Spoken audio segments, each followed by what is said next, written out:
અને જુઓ આ મંદિરો, આ તો પ્રમુખ સ્વામી મહારાજના બાંધેલા મંદિરો છે. એની અંદર કેટલી બધી પ્રેરણાઓ મળે છે, કેટલું બધું થાય છે, આપણને ખ્યાલ આવે કેટલું બધું થાય છે. ભરૂચમાં આપણું મંદિર થતું હતું શિખરબદ્ધ, અને શિખરબદ્ધ મંદિરમાં બહેનોને વિચાર આવ્યો કે આપણે કંઈક યોગદાન આપીએ. બધા હરિભક્તો મધ્યમ સ્થિતિના, એવા મોટા હરિભગત કોઈ નહીં, અમૃતભાઈ જેવા જા હું એકલો બધું પૂરું કરી દઈશ, એવા કોઈ નહીં ત્યાં. તો બધા બહેનોએ વિચાર કર્યો કે આપણે પસ્તી કલેક્શન કરીએ. તે પસ્તી કલેક્શન કરવા નીકળે. પસ્તીમાંથી તો આવે શું, પણ જે ખિસકોલીની રચકણ હોય ને તોય ભગવાન તો એનાથી રાજી થાય. તો બહેનો પસ્તી કલેક્શન કરવા ગયા હતા. એક ઘરમાં બારણું ખખડાવ્યું, એના ભાઈ બહાર આવ્યા. શું છે આમ તેમ ગુસ્સે થઈ ગયા. ભાઈ માફ કરજો તમને ડિસ્ટર્બ કર્યા હોય તો, પણ અહીંયા અમારે મંદિર થાય છે પ્રમુખ સ્વામી મહારાજની આજ્ઞાથી, અક્ષર પુરુષોત્તમ મહારાજનું, સ્વામિનારાયણ ભગવાનનું. એમાં તમારે કાંઈ યોગદાન આપવું હોય તો અમે તો ખાલી પસ્તી માગવા આવ્યા છીએ, જો આપી શકો તો. આ મંદિર બહુ મોટું થવાનું છે. બધી વાતો કરી. જે રીતે નમ્રતાથી બહેનો બોલ્યા, ઓલા ભાઈને સ્પર્શી ગયું કે તમારી વાતો મને ગમી છે, થોડી વિગતવાર કરો, ઊભા ઊભા થાકી જશો, ઘરમાં આવીને કરો. ઘરમાં એના પત્ની બેઠા જ હતા ત્યાં, અને 2 જણા બેઠા હતા. બહેનોએ બધી વાત કરી પ્રમુખ સ્વામી મહારાજના મહિમાની. આ ભાઈએ કહ્યું કે તમે આવ્યા ને ખરેખર આ ટાઈમે આવ્યા. અમને તમારી વાતોથી બહુ શાંતિ થઈ છે. અમે 2 અત્યારે એટલા માટે બેઠા હતા કે મારા ઉપર કંઈક બહુ મોટો પ્રશ્ન આવી ગયો હતો, લગભગ આર્થિક પ્રશ્ન. એનો ઉકેલ આવે એવો નહોતો, એટલે અમે અત્યારે નક્કી કરતા હતા કે આપણે આખા કુટુંબ સામૂહિક આપઘાત કરીને મરી જઈએ. 2 દીકરા અને આપણે 2 જણા બધા સામૂહિક આપઘાત કરીને મરી જઈએ. એમાં તમે આ વાત કરી, અમને ગમી છે. બહેનો જ બચારા ગભરાઈ ગયા કે ભાઈ સાહેબ આવી વાત આપણને કરે. એટલે એમણે કહ્યું કે ભાઈ અમે આનો કોઈ ઉકેલ નહીં આપી શકીએ, તમે અમારા સંતોને મળો. પૂજ્ય અભય સ્વરૂપ સ્વામી ત્યારે ત્યાં મંદિર બાંધકામ વખતે કોઠારી હતા. આ ભાઈ આવ્યા, અભય સ્વરૂપ સ્વામીને મળ્યા. અભય સ્વામીએ થોડી વાતો કરી. રવિ સભામાં નિયમિત આવતા થયા, અને રવિ સભામાં આવ્યા અને એનું મન સ્થિર થઈ ગયું. જો પ્રમુખ સ્વામી મહારાજે કહ્યું છે મનને સ્થિર કરે મંદિર, તો મન સ્થિર થઈ ગયું એનું એકદમ. અને મન સ્થિર થયું અને મંદિરની સભામાં નિયમિત આવતા ગયા. અત્યારે એ ભાઈના એનું મન સ્થિર થયું, પાછા ધંધા પાણી આગળ વધતા ગયા, બધું કરતા ગયા, પ્રશ્નોમાંથી બહાર નીકળી ગયા. અને એ ભાઈના 2 દીકરા છે. એક દીકરો અત્યારે લંડનમાં છે અને બીજો દીકરો યુએસએમાં છે. તો જો આ થઈ શકે છે. આવા તો મંદિરના કેટલાય લાભ અહીંયા મંદિરથી આ થશે. લોકો આવે છે ને વ્યસનમુક્ત ગઈકાલથી થવા માંડ્યા. ગઈકાલે યજ્ઞનારાયણની અંદર ઠાકોરજી સાક્ષાત અક્ષર પુરુષોત્તમ મહારાજ બિરાજ્યા, ત્યારથી બધા આવે છે ગામના માણસો, અને મંદિરમાં આવ્યા અને બધા વ્યસન મુક્તિની કંઠી પહેરવા માંડ્યા, અને વ્યસન મુક્તિના બધા નિયમ લેવા માંડ્યા. જો વ્યસન મુક્ત થાય, ગમે તે વ્યક્તિ થાય ને, દરેકને લાભ થાય. અમે ત્યાં ધરમપુર બાજુના ગામડામાં ફર્યા હતા, અને ધગડમાલ ગામ, ત્યાં અમે જ્યારે ગયા હતા ચોમાસામાં, તિથલનું મંદિર ત્યાં 25 વર્ષ થઈ ગયા, 25 વર્ષ પહેલાંની વાત છે. તો એની અંદર ત્યાં ધગડમાલ ગયા હતા. વરસાદ એટલો, આદિવાસીઓએ બધાએ કહ્યું કે સ્વામી અમારા કોઈના ઘરમાં તમને ઉતારો નહીં આપી શકીએ, કારણ કે અમારા બધાના છાપરા ઓલા નારિયેળને તાડના ઝાડના પાંદડાના કરેલા છે.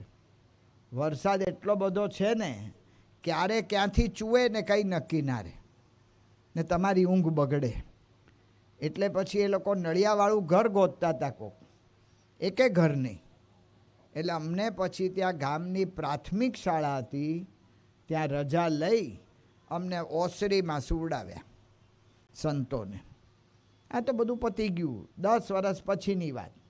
હું સેલવાસ બાજુ ગયો હતો. આ બધા ધગડમાળવાળા ત્યાં આવ્યા કે સ્વામી તમે અમારે ગામ આવો. મેં કહું ભાઈ અત્યારે હવે કાંઈ ટાઈમ નથી. કે ના અમારે તમને લઈ જ જવા છે. અતિ આગ્રહ કર્યો એટલે બપોરનો સમય ગોઠવ્યો. ત્યાં બપોરના ત્યાં ગયા. એ લોકોએ મંદિર બનાવેલું, એમાં દર્શન કરાવ્યા. પછી કે સ્વામી હાલો ગામમાં લઈ જવા. કે કેમ? કે તમને અમે અહીંયા એના માટે લાવ્યા છીએ કે જ્યારે તમે આવ્યા ત્યારે અમારા ઘરમાં તમને સૂવા માટે બેસાડી શકાય એવું છાપરું એ નહોતું. આજે અમે સત્સંગી થઈ ગયા, વ્યસન મુક્ત થઈ ગયા, એટલે અમારા ઘર બતાવવા લાવ્યા છે કે અમારા બધા ઘર ધાબાવાળા અત્યારે થઈ ગયા, સ્લેબવાળા, એ તમને બતાવવા માટે લાવ્યા છે. જો ગુણાયતા સ્વામી વાતમાં લખ્યું, કુસંગીના ફેલમાં સત્સંગીના રોટલા. તો આ એ મંદિર છે. અહીંયા જે આવશે ને વ્યસન મુક્ત થશે અને એનાથી લાભ થશે. હમણાં થોડા વખત પહેલાં ચીખલીની બાજુના એક ગામમાં ગયો તો, નામ ભૂલી ગયો એનું, પણ એવા વ્યસની માણસ, એના ગામમાં મંદિર થયું. અત્યારે આપણા કાર્યકર્તા થઈ ગયા, સંપર્ક કાર્યકર્તા. બાકી 24 કલાક પીનારા માણસ. કારણ કે ત્યાંના બધા ગામડાઓમાં તો દારૂની દુકાનમાં જવાનું જ નહીં. દારૂ ઘરમાં જ બનાવે, ઘરમાં જ દારૂના માટલા પકવે, અને બૈરાએ પીએ ને પુરુષોએ પીએ, બધા જ પીએ. પણ સત્સંગી થયા, એના જીવન સુધરી ગયા. તો એ આપણે મોટું આ જીવન સુધારણાનું કેન્દ્ર, એનું આજે ઉદ્ઘાટન થયું છે, જીવન પરિવર્તનના કેન્દ્રનું. કારણ કે અહીંયા જે આવે, મટુરિયા સાહેબ આવ્યા હતા આપણે 1985માં, અક્ષરબ્રહ્મ ગુણાયતાન સ્વામી દ્વિશતાબ્દી મહોત્સવ. કેન્યાના એ વખતના ગૃહમંત્રી હતા આપણા હર્ષદભાઈ રાણા, એમના મિત્ર હતા, એટલે સમયમાં આવ્યા. એમને ખબર હતી કે આ ગુજરાત રાજ્ય દારૂબંધીનું છે, એટલે ગુજરાત રાજ્ય, તો ગુજરાત રાજ્ય એ દારૂબંધીનું છે, એટલે ગુજરાત રાજ્યની અંદર હવે આપણે દારૂ મળશે નહીં. તો 4 બોટલ બેગમાં લઈને આવ્યા હતા કે ભાઈ દારૂ મળે નહીં તો આપણને થોડોક કંઈ એમ જોઈએ એટલે પીવા માટે. સમયો જોયો, પ્રમુખ સ્વામી મહારાજને મળ્યા. પ્રમુખ સ્વામી મહારાજનું જીવન, એમનું પ્રભાવ, એમની પ્રતિભા, એના દર્શન થયા. અને મટુરિયા સાહેબે, આપણે કોઈએ નહોતું કહ્યું, એમણે પ્રવચનમાં કહ્યું કે મારો ધર્મ એમ મને દારૂ પીવાની ના પાડતો નથી, પણ અહીંયા પ્રમુખ સ્વામી મહારાજનો સંગ થયો છે, સમાગમ થયો, અને આખું વાતાવરણ જોયું અને મને પ્રેરણા થઈ છે, એટલે હું અહીંથી નક્કી કરું છું, આઈ શેલ નોટ ડ્રિંક, હું દારૂ હવેથી નહીં પીઉં. અને બધાએ તાળીઓ પાડી. બાપા તો એટલા રાજી થઈ ગયા. પ્રમુખ સ્વામી મહારાજ ઊભા થઈ ગયા અને માઇક ઉપર સ્વામી બોલ્યા, અષ્ટમ આગળ આવીને. સ્વામી કે એક માણસે પણ જો આ વ્યસન મુક્ત થયું ને તો આપણો આખો સમયો સફળ થઈ ગયો છે. પણ એનો અનુભવ આપણને ક્યારે થયો? એ ગયા ઘરે, દારૂબંધી તો એમણે પોતે તો નશો કર્યો જ નહીં, બીજાને પ્રેરણા આપવા માંડ્યા. 2 મહિના પછી એની પત્નીએ પત્ર લખ્યો પ્રમુખ સ્વામી મહારાજને આભારનો, કે તમારો ખૂબ ખૂબ આભાર. કારણ કે આ મટુરિયા રોજ એટલું ઢીંચતા, અને એવી જગ્યાએ ગમે ત્યાં ક્લબમાં પડ્યા હોય, રસ્તામાં પડ્યા, રોજ મારે શોધવા જવાનું. આ ઉપાધિમાંથી તમને બહાર કાઢી નાખી.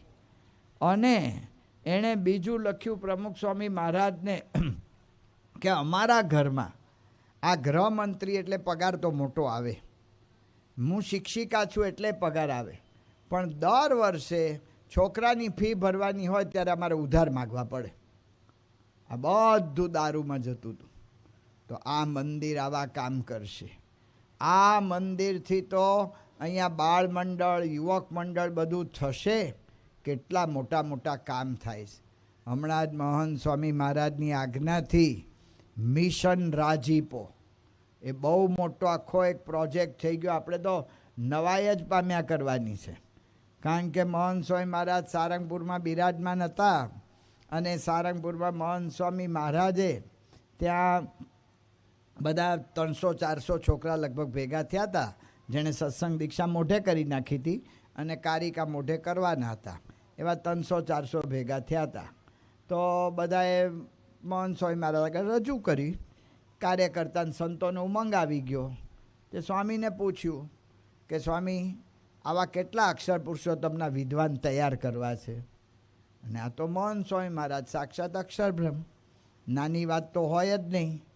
ગુણાયતાન સ્વામી વાતોમાં લખ્યું કે 1,00,000 મણ લોઢાનો ગોળો, અલ્યા ભાઈ સાહેબ, 1,00,000 મણ લોઢું એને કઈ ફેક્ટરીમાં ભેગું કરવું, એને કઈ ભઠ્ઠીમાં ઓગાળવું, અને એને ગોળો બનાવવા માટે કયો મોટો એટલું મોટું મોલ્ડ કરવા માટેનું એનું હોવું તો જોઈએ ને કંઈ. પણ સ્વામી આ સંકલ્પ કરીએ કે 1,00,000 મણ લોઢો આપણે કલ્પના જ ન કરીએ, કે મોટી જ વાતો હોય બધી. તે મહંત સ્વામી મહારાજને પૂછ્યું. મહંત સ્વામી મહારાજ કે 10,000 કરો. બધાનો શ્વાસ ચડી ગયા હો કે આ 10,000, આપણે શું કે 500 કહેશે કે 700 કહેશે, એ તો પોગી વળશું. પણ આ તો મોટા પુરુષે કહી દીધું, હવે કેમનું કરવું? તે સંતો ને કાર્યકર્તા ને દરેક બાળકના માતા પિતા ને બધા મંડ્યા.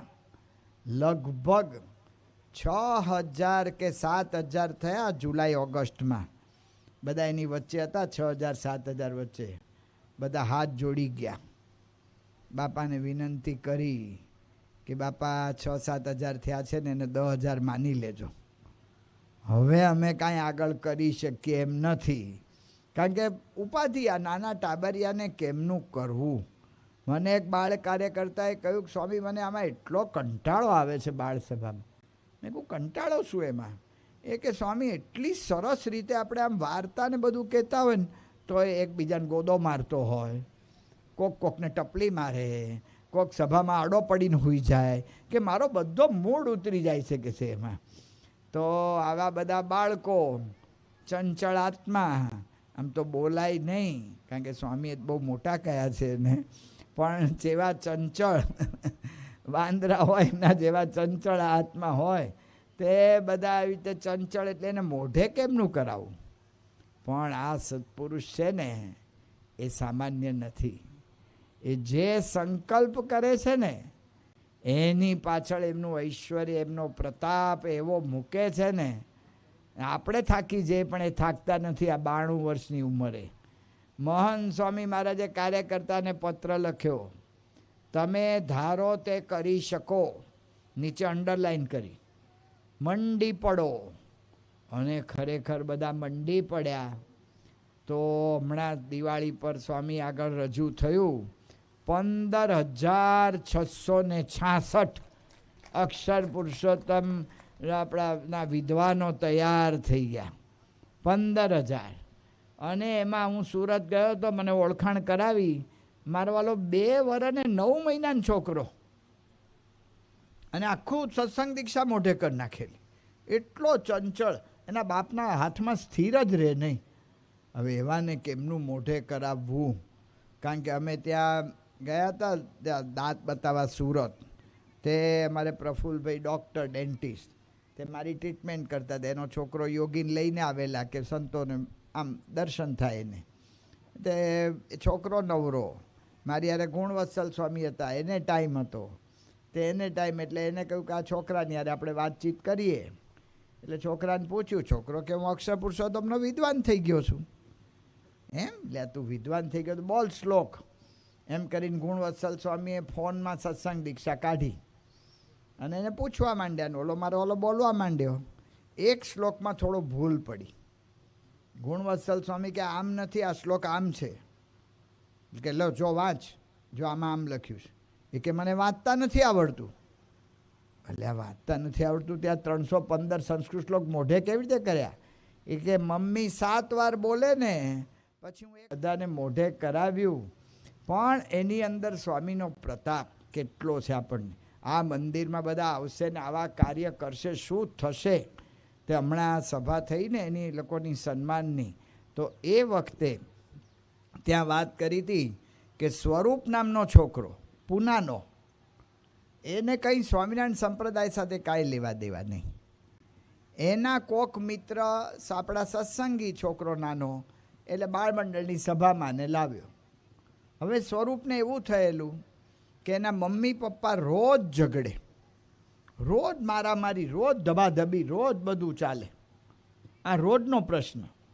નાનો છોકરો રોજ જુએ, લગભગ 8 કે 7 વર્ષનો છોકરો હશે, તો એ રોજ જુએ અને એને અંદર અસર થાય. આપણને ખબર નથી પડતી, પણ મમ્મી પપ્પા ઝઘડતા હોય છે ને છોકરાને અસર થતી હોય છે. એટલે બધા નક્કી કર્યું હતું. અમે એક વખત અમેરિકા ડૉક્ટર સ્વામી યારે ગયા હતા, ત્યારે મા બાપે નક્કી કર્યું હતું કે જ્યારે બહુ ઝઘડવાનું આમ અંદરથી થશે ને, તલપ આવશે ને, ત્યારે અમે બેડરૂમમાં જઈને બારણું બંધ કરીને ઝઘડશું, કારણ કે ઝઘડ્યા વગર તો રહેવાય નહીં. એટલે કે આવી રીતે અમે ત્યાં જઈને ઝઘડશું. ઝઘડાને લોકો મીઠી વાત કરે છે એમ કે આ તો અમારો આવું તો થોડું હોય ને તો અમને મીઠો આનંદ આવે એમ કે વ્યવહારમાં. તો આ તો રોજ ઝઘડે, છોકરાને એને બધી છાપ પડેલી એવી. અને એ છોકરામાં એમાં ભગવાનની ઈચ્છાથી એવું થયું, છૂટાછેડા થયા. છોકરો મા સાથે ગયો, જે આઘાત લાગ્યો, સ્વભાવ આખો બદલાઈ ગયો. ઝઘડા, તોફાન, કોઈની યારે સીધી રીતે બોલવાનું નહીં. બોલે એટલે જાણે આમ કંઈક ઓલું કૂતરો આમ વડચકું લઈ લેશે ને એના જેવું. અને એ જ, અને રમે તોય ઝઘડા, અને બધામાં ઝઘડા, બધી જગ્યાએ. આવો એનો સ્વભાવ થઈ ગયો. એમાં એનો એક મિત્ર લઈને આવ્યો. જો આપણે વાત કરીએ છીએ આ મંદિરમાં બાળ સભા થશે, શું લાભ કરશે, આ શું લાભ કરશે મંદિર, તો બાળ સભામાં લાવ્યો એને. બાળ સભામાં એના કાર્યકર્તા દરેકને સત્સંગ દીક્ષા મોઢે કરાવતા હતા. એટલે બધાને એક એક ગ્રંથ હાથમાં આપ્યો. સ્વરૂપે મોઢે કરવાનું શરૂ કર્યું. આ પુરુષની આજ્ઞાથી જે કામ થાય ને એનું ફળ જ જુદું હોય. તો મોઢે કર્યું ને, અને એને એમાં રસ પડવા માંડ્યો. વધારે આગળ વધ્યો, વધારે શ્લોકો મોઢે કર્યા. ધીમે ધીમે એનો સ્વભાવ શાંત થઈ ગયો. સ્વરૂપ કોઈ દિવસ એની મા હારે વાત નહોતો કરતો, હવે વાત કરતો થયો. એમાં એને વિચાર આવ્યો કે મા મારી આખો દાડો બચારી નોકરી કરે છે, ઘર ચલાવે છે, અને પાછું અમારું બધું કામ કરે છે, રાંધવાનું ને બધું. તો છોકરાને બીજું તો ફાવે નહીં. એણે કહ્યું કે મમ્મી વાસણ હું ઉટકી નાખીશ. વાસણ રોજ ઉટકતો થઈ ગયો. એના મમ્મી નોકરીએથી આવે ત્યારે સ્વરૂપ ચા અને નાસ્તો બનાવીને એણે તૈયાર રાખ્યો હોય. આખું જીવન બદલાઈ ગયું. એના માતાએ આપણા કાર્યકરને કહ્યું કે અમે તો ગણપતિ દાદાની મૂર્તિ ઘરમાં રાખતા, અને અમે એની પૂજા અર્ચન કરતા. અમે તો કાંઈ સ્વામિનારાયણમાં આવતા નહોતા, પણ અમારો સ્વરૂપ આ મહંત સ્વામી મહારાજની આજ્ઞાથી આ કરે છે. મને અત્યારે એટલી શાંતિ થઈ ગઈ છે, હું એટલી નિશ્ચિંત થઈ ગઈ છું. તો આ કાર્ય આ મંદિરમાં બાળ મંડળો દ્વારા થશે. આપણને એમ લાગે કે આવું ભજન ભક્તિ કરે ને પાછા લોકોને એમ થાય કે આ ભજન જ કરાવશે. ભજન નહીં, બધી રીતે. કારણ કે ભગવાન સ્વામિનારાયણે એવી વાતો પ્રવર્તાવી છે ને, આ લોક ને પરલોક બેયની.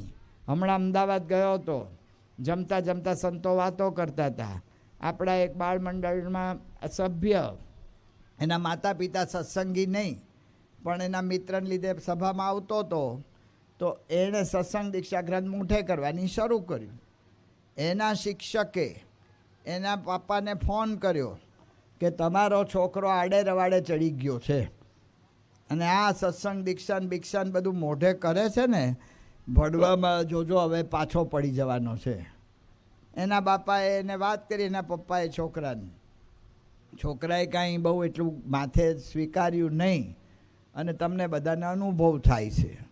છોકરા ના સ્વીકારે તો હશે મહારાજની ઈચ્છા, ન મને કમને આપણે માનવું જ પડે છે કે હવે આપણે શું કરીએ, જે એનું નસીબ હશે ભોગવશે. તેના બાપાએ મન પાછું વાળી લીધું. છોકરાએ સત્સંગ દીક્ષા ગ્રંથ મોઢે કરી નાખ્યો, અને એણે આપી દીધો. અક્ષર પુરુષોત્તમનો વિદ્વાન થઈ ગયો. થોડા વખતમાં સ્કૂલમાં પરીક્ષા આવી. પરીક્ષામાં છોકરાએ બરાબર પરીક્ષા આપી, એના શિક્ષકે એના પપ્પાને ફોન કર્યો કે તમને એક સારા સમાચાર આપવા ફોન કરું છું કે તમારા દીકરાનો પહેલો નંબર આવ્યો છે. આ સત્સંગ દીક્ષાનો પ્રતાપ અત્યાર સુધી ક્યારેય આવતો નહોતો. હમણાં મને ભાવનગરમાં બધા વિદ્વાનો બધા ભેગા થયા હતા, બધા 50 છોકરા, બધા નાના નાના ટાબરિયા. તે બધાને મેં પૂછ્યું, દરેકના રિઝલ્ટમાં ફેર પડેલો. દરેકમાં 20%, 25%, 30%, 80% આખા રિઝલ્ટમાં ફેર પડેલો. તો આવું તો અનેક ઘણું કાર્ય આ મહંત સ્વામી મહારાજના પ્રતાપે થશે. એવું આખું આ મંદિર છે. આ મંદિર આપણે કર્યું છે ને, તો હમણાં વાત કરીને આ પુરુષ એવા છે.